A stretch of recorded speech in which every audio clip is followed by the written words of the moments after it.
ഇല്ലല്ലോടാ. റൈറ്റിലോട്ട് അഭിജിത്ത് മെല്ലെ റൈറ്റിലോട്ട് തിരിക്കി ക്യാമറ ഒന്നുകൂടെ റൈറ്റിലോട്ട് തിരിച്ചേ. അതിന് ലെഫ്റ്റിലോട്ട് ഒരു പാലം വരാറുണ്ട്.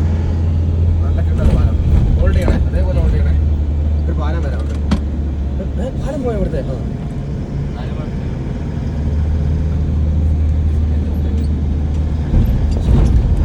സ്റ്റെബിലിറ്റി നമുക്ക് മെയിൻറ്റെയിൻ ചെയ്യാം.